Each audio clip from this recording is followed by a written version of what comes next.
This is The Basketball Show with Shane the Hammer Heel.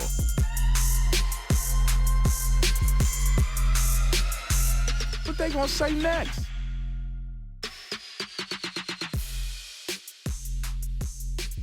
Hello and welcome to The Basketball Show. I'm Nathan Stremple, and a big thank you to our partners bringing us here today. TCL Mobile, 2K23, UPCOz, and a big shout out to our media partners, News Corp and KO Freebies. Joe Healy and Shane Hill on the bench today, but I am joined by News Corp #1 basketball guy, Matt Logue. Matt, it's great to have you. Thank you. Yeah, mate, great to see you here, and mate, plenty to talk about in the great game of basketball. Nice to jump off the bench, and you're right, so much happening in hoops. It's a good time to be alive. It really is, mate. I know you've been busy as well, so we appreciate you. You know, you're helping out. The great Dirk Nowitzki, you've been a bit of a speaking tour around recently, and you were the MC, mate. What an honour. Yeah, it's good. A couple of events in Melbourne, one in Sydney with Dirk Nowitzki. Big shout out to two-time Olympian Chris Anstey and Chris Feeney bringing that together. First of all, they brought Luke Longley out, then Josh Giddey, other way around, Josh Giddey, Luke Longley, and Dirk Nowitzki, and his resume speaks for itself. When you talk about the all-time scorers in the NBA, it goes Kareem, LeBron, Karl Malone, Kobe Bryant, Michael Jordan, and then Dirk Nowitzki comes in at number 6. So it was great to spend time with a guy with a pretty impressive basketball CV. Absolutely, and a good follow by the sounds of it as well, so that helps. Yeah, absolute ripper on and off the floor. He brought his family out here in Australia. I think he's travelling somewhere in far north Queensland as we speak. But let's get underway with the hot topics this week.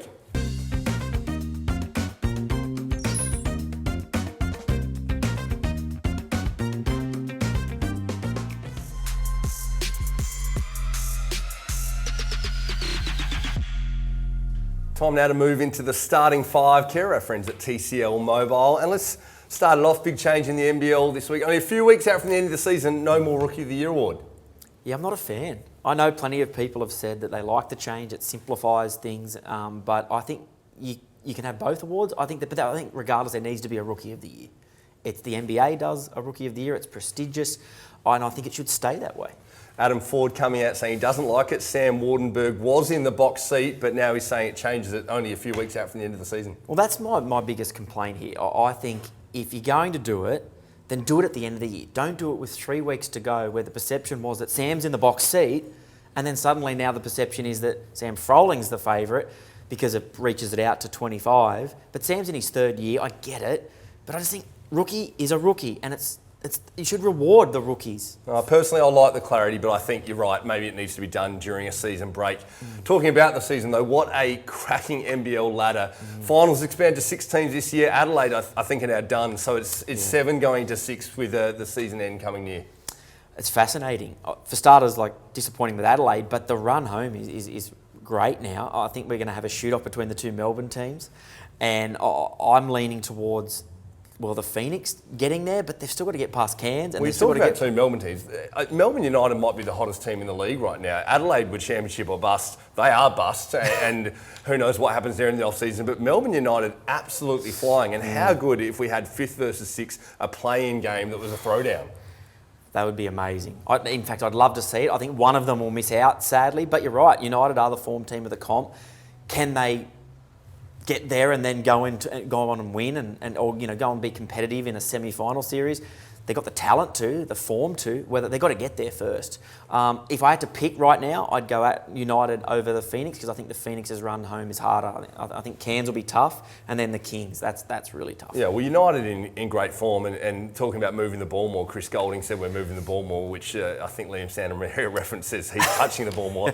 But United look great. Perth, another form team, but you mentioned that the Phoenix perhaps dropping. A key for them is the loss of Ryan Broekhoff. As we go to air, no official word, but I think Ryan Broekhoff is done for the season, and I really hope this is not the case, but that might be the end of Ryan Broekhoff's career. I don't think there's any guarantee he decides to go again next year, and he is so important to what the Phoenix do. Well, it's a really great point because he is off contract. I spoke to him recently, and it was up in the air. So he'll deal with his future in the off-season, but that groin injury doesn't look good, which would be sad. He's had such a great career, NBA career as well, and let's see what happens there. But in terms of what it does to the Phoenix, takes out a shooter. I know he hasn't been at his best, and that he'd admit that. but it's still a big loss. And whether the Phoenix can get it done with Mitch Creek carrying them on his back, I'm not sure. Well, they've got Trey Kell back, Gary Brown back, Makes a Sauce difference. Williams playing well, but the intangibles Brockhoff brings could be costly for the Phoenix coming towards the business end. Now, the other team's slipping. Clear in top spot, but we see the Kings lose 2 in a row. It's big. I think mentally they know that they're there. The little asterisk has come up and they're in the finals, but they played against a Perth team that were desperate at home. They had to win that game, and then same with New Zealand. Credit to New Zealand, they had 2 key players out, and they came to Sydney, got it done in front of the biggest crowd this year. I'm not overly concerned about the Kings though. I think they can steady and they can get the ship right, and they've got time to do that. But it poses the question, who are their biggest threats? In a series too. Yeah, I think a wake-up call ahead of the finals is the best thing for them. But we have seen in New Zealand, the Perth can go with them. Cairns match up with them well too. Mouth-watering matchups going into the finals. But one team we mentioned, don't think will be there, the Adelaide 36ers now. So what's next for them? I think they've got to take a good hard look at themselves. And I think CJ will come under the microscope. His second consecutive year under his coaching reign that they've missed the playoffs. But I think it's the front office that there need to be question asked about the front office. They, despite denials, they have spent more this season. And I think they need to look at the chemistry is a big factor. Look at Craig Randall came in this year. I think they moved too slowly on that. I think they've recruited Franks and Cleveland. But they also need to look at how it works within a team structure. It goes to show you can't just buy talent sometimes, and it doesn't just work straight away. I think they need to be smarter and savvier about how they go about that. It's a big discussion because I think Adelaide, the drought's there, and they're savvy fans over there. They love their basketball, and they're not happy. And fair enough, you add in Ian Clark, and they just couldn't get it done. I think the run was too late. They needed to make a decision on Randall earlier, in my opinion. Definitely some questions to ask in the off-season. The biggest question I have is, what does Josh Giddey have to do to be included in the TCL Mobile starting 5? But that is the starting 5 care of TCL Mobile. Breaking all the big news in basketball with Matt Logue. My favourite part of the show, care of our friends at News Corp Media. The man himself is here. It's time for the logdown. The NBL making history this week, Matt, launching NBL Champion Pride Round. Yeah, look, fantastic stuff. Obviously, Isaac Humphries came out, as gay, and the way basketball responded to that, I thought, mate, was terrific. Everyone wrapped their arms around and said, mate, no dramas. He is a terrific fella, great basketball player, and that shouldn't matter. But to make him feel comfortable, hopefully pave the way for others. I think there's it is still an issue in men's sport, isn't it? That we've seen in women's sport, and particularly in the WNBL, flag bearer for this sport. It's not an issue. There are a lot of female athletes that are proudly gay, and it's just not a concern. It's not a mention, but the fact that in men's sport it's still this massive issue is a concern. So things like this hopefully can help break down barriers, I suppose. Such a huge stigma behind it. So for Isaac to be a pioneer, hopefully that opens the door for others to be open about who they are. And I think that's the essence behind this Pride Round, is to champion the idea of choice. Yeah, absolutely. And I think that obviously we do have to mention the NBL let the clubs make the decision. So they said we've got the Pride Round, and they've left the decision with the players to decide if they will wear it. And obviously we've seen in the past, you can see here with the little logo, that's what the players will be wearing on the champion logo, and it's got the Pride colours, the rainbow colours. And my understanding is there are some players that have expressed concern, but the vast majority of the league have said, yeah, that's not a concern. It's a logo. We'll play. We'll support a great cause and a great campaign, as you say, to help people. But as we've seen, it can get divisive at times, and that's really unfortunate. We've seen with the Manly situation in the NRL, 7 players for religious beliefs decided not to wear Manly's Pride jersey this last season, gone in the NRL. And I think I can see where sometimes it could be hard, because you don't want to out those players. You don't want to say, you're a bad person because of that. That's their individual choice. But my understanding in the NBL, it's not a major issue. And as I said, the vast majority have said it's fine. But my understanding is there are some players that have just said, my religious belief, and those discussions will be happen. But again, I do stress, it would be very unfortunate and really disappointing if those individual players then copped heat because that's their choice. Like, yeah. Under the same banner, we need to champion the ability to make choice, and for someone who holds strong to religious belief, they have a choice there as well. Yeah. I think we've learnt a lot. I think I still have a lot to learn. I think we as a broader community have a lot to learn, and this is a step of progress in that. Yeah, you'd hope so. And the NBL pioneering change, as they do now with Pride Round, and they have done with the Next Stars program, and a big name on their radar for next season. Yeah, well, this was sort of joked about a bit, Nath. Like Bronny James and LeBron, and I think Paul Smith, there was a bit of a meme within a Kings jersey, because obviously Bronny James is, the next up program could be a step for him to the NBA, and LeBron wants to play with his son. He's made that clear. And it was just laughed at a bit. People and I get the people being cynical. Well, my colleague Mick Randall down in Melbourne, shout out, he's spoken to the boss, Larry Kesselman, LK, and he said, Larry has said that we're speaking, the NBL is speaking to Bronny's agency, and he knows it's going to be hard. It could be a long shot, but they're actually in the mix. They want to have a chat about coming and playing in the NBL as a next star. Now, imagine that package. I know a lot of people will be cynical, and you understand that. But if the Next Stars program has shown like what it can do, look at some of the names, LaMelo Ball, etc. Bronny James. Hey, just put it out there. And Josh Giddey's just referred to as etc. these days. Yeah. I think the beautiful thing is that there's a conversation happening, and I believe there was a very real conversation with Victor Wembanyama. So the fact that Liam Santamaria now in his role as GM of Next Stars is having that conversation, it's nice to know that we're at least in the mix when it comes to Bronny James. Matt, you've always got the big news on the logdown. Oh, mate, we do our best. But look, as I said, like if you can get Bronny and Wembanyama, that was actually in the mix. Jeremy told me that. They offered him a contract and everything. So, geez, imagine that. Exciting stuff happening in the NBL. There is the latest with our man Matt Logue from News Corp on the Logdown.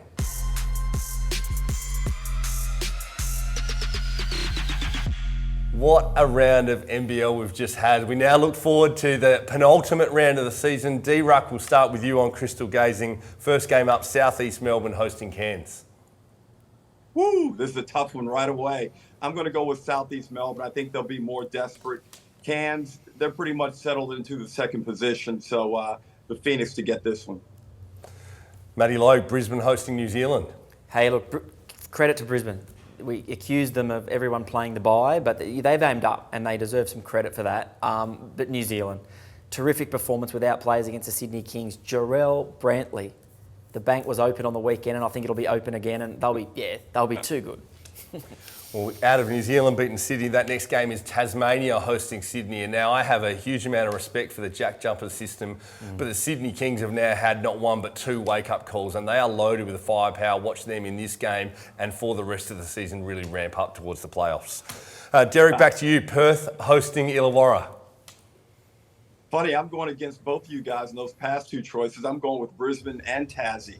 Okay. And in this game, I'm going with Perth here. I think on their court, right? They're out there. You see how that arena is starting to pop again, Matt. That game against Sydney was outstanding. One of the top 3, 4, 5 games of the season. Perth to go home again. I like the big call from Derek Rucker, calling Tasmania. That'll mean 3 straight losses for Sydney. Moving on, we go New Zealand hosting Melbourne. Yeah, again, I think Melbourne will be desperate. They have to be. They're in a shootout with Phoenix, but I think New Zealand. I think I was a bit concerned last week that they dropped off a bit and they were potentially going to completely drop out of calculations. But as I mentioned, Brantley, and a big shout out to William McDowell-White. There were like 6 NBA teams with scouts there in Sydney on the weekend, and McDowell-White was awesome, and I think he'll continue that form, and he's one to watch in the postseason too.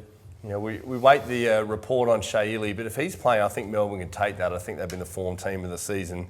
Next game is Cairns hosting Brisbane, and I'm going with Cairns. Brisbane found a little something this last round, but Cairns now, I think, ramping up towards the playoffs, and at home, that atmosphere is electric. This is a franchise that's never won a championship, and I think they've got a sniff, so I'm going to go with Cairns against Brisbane. Moving back to you, Derek, it's Tasmania hosting Perth. Ooh, these games, oh man, they don't get any easier. I'm going to take the Jack Jumpers on their floor. I didn't think they looked too good the last time they played at home, but they'll make up for it this round. Scott Roth knows how to push this team. I imagine a relatively low-scoring game here as Tasmania tries to crank up their defensive intensity. So it's a tough one, but Tassie. Tassie to win that, and according to Derek Rucker, coming off a 3-game losing streak at Sydney hosting South East Melbourne. This is a big one. The Phoenix, it depends on other results, doesn't it, really? What their mindset's going to be. They lose to Cairns, they're done. I think the Kings, I agree with Nate. I just think these 2 losses are the kick up the bum they needed. They've already qualified. It's hard not to let that creep in, and they need to get that desperation back. If they want back-to-back titles, then they need to go and win this. And final game of the round, Cairns hosting Adelaide. And I just see Cairns getting that win against Brisbane, sitting up there now. Look for Robert Franks, look for Antonius Cleveland to have big games as their playoff hopes are done, but they're going to come out large. But I think this Cairns team are rolling. They're playing with confidence. Keanu Pinder now to play himself back into form, coming off injury. So I've got Cairns getting it done against Adelaide. Derek, how do you feel about those last few? Yeah, that one's going to be interesting, Cairns Adelaide, because if Adelaide are well and truly out of the mix, I'm curious to see what CJ does. If he kind of starts to play some younger guys. You saw Nick Marshall get into the game over the weekend. I wonder if he'll change up his outlook on coaching that team and start planning for the future. Hard to pick. We've just seen the last round pretty much every underdog get up in the NBL, but that's our take on crystal gazing.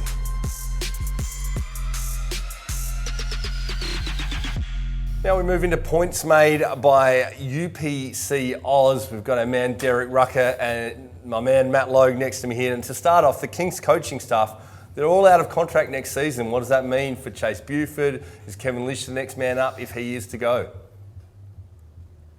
Wow, this is a tough one.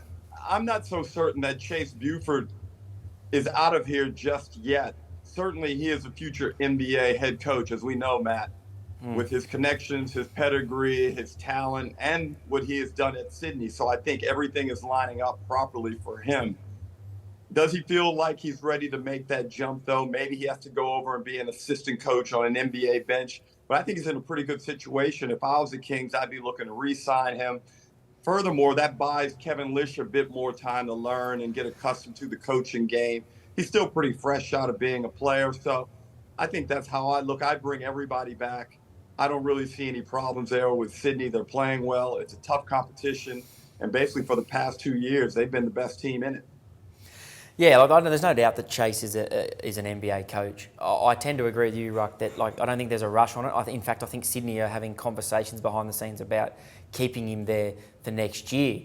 But the question around Kevin Lish, I think, if it's Kev's loyalty, he's such a loyal bloke. But he's ready to be a coach now in some ways. I think if he gets an opportunity, Kev Lish, I'd love to see him at another club, and if he gets offered a gig, then he goes. I know the Kings would love to keep him there as long as possible. I don't know what you think, D-Ruck, but I think he's poised. He's like he is as a player, as a coach, and you see he got that opportunity. I agree, he's got time to keep going, but I think if he can get an opportunity, I'd love to see it. That's the hard part, is where. Exactly. The Brisbane job could possibly be open.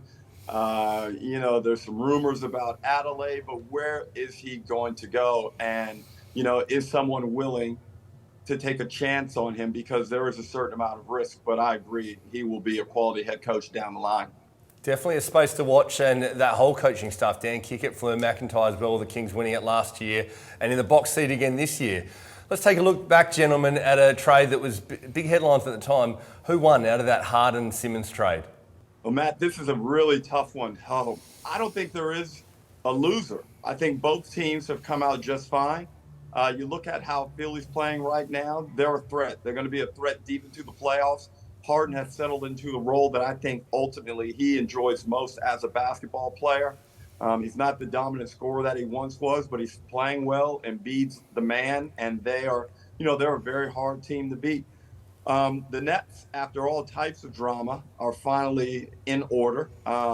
Once they get Durant back, they've shown what they can be. Ben Simmons, while he isn't as, he isn't as influential, he isn't as impactful in games as, say, Harden is over in Philly, he's still playing a really good role. And the bottom line is that team is winning with him in the lineup. So right now I've got it even, man. I don't think either team has come out poorly from the trade. Not yet, but I just don't trust James Harden.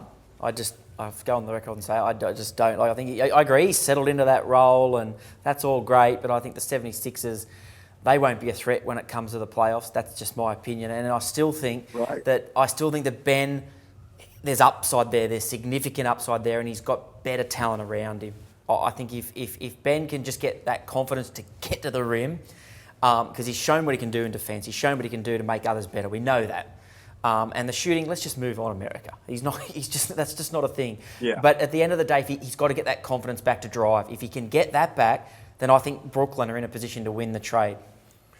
Well, when we talk about upside, Derek, you're the man on the ground in Brisbane. As they look towards next season out of the playoff race, Aaron Baines reportedly on $1 million.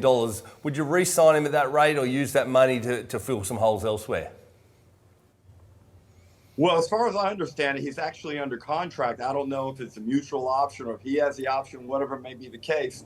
But I would probably, based on the past few weeks and Brisbane finding a bit of stability, we're actually able to see what he can do and how he can make a difference in games. Bring him back, he's a big body.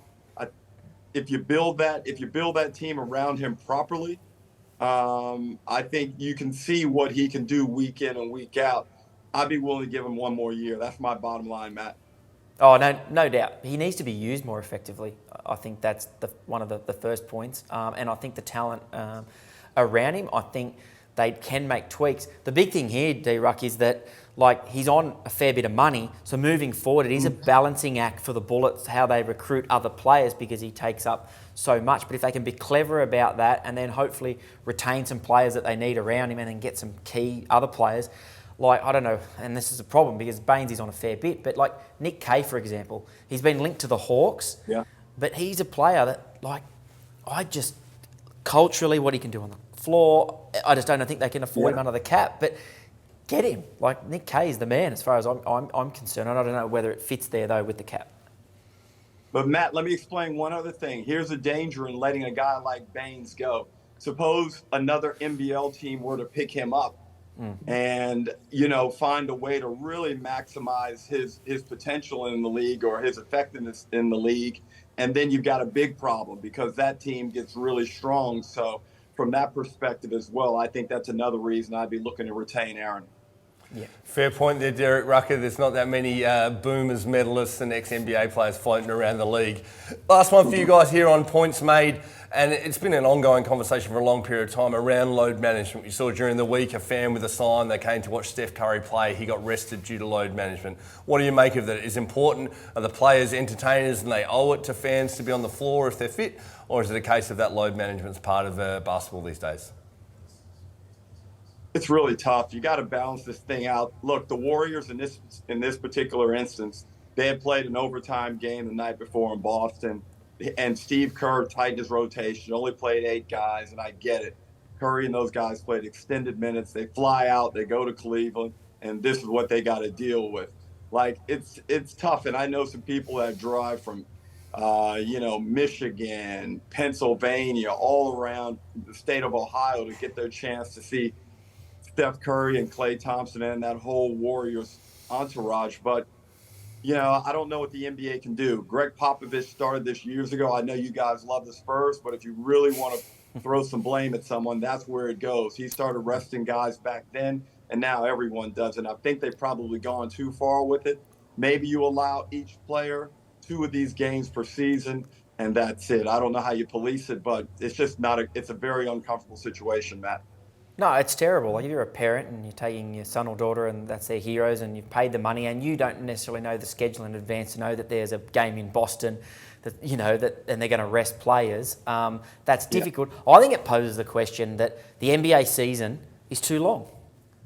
It's really, really long. And I get from a broadcast point of view and it's the best sports product on the planet. It's better than English Premier League. I know I'm biased, I'm a hoops man, but the NBA, it's great.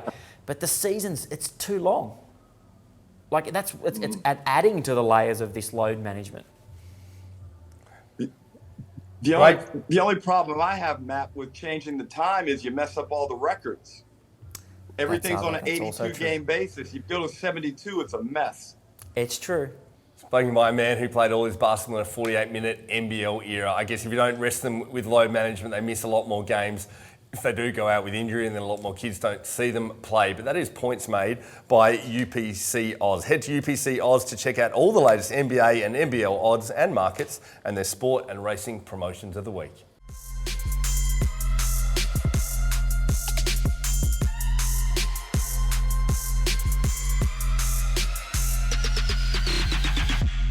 We move on to In-Depth by 2K23, and very excited today, all the way from Perth, joining us is John Rillie, JR, the real deal. Mate, you mentioned rebounding, but let's go one way or another. The team shuffled a little. You bring in Ty Webster, and I was lucky enough to be in Adelaide growing up when you were shooting the lights out. You came in the season talking about defence, but the way that team offensively with that three-guard lineup with both Websters and Cotton is playing, you guys have been shooting the ball really well, moving it nicely, and the offenses look good. For sure, and you get asked this question all the time about the defense and how our offense is. Like, you keep score of the game for a reason, but defense plays a huge part in it, and we're very lackluster in that against Southeast Melbourne the other night. So I do like where our offense is heading, but our emphasis on defense, we need to, we can't have so many lows with what we're doing right now.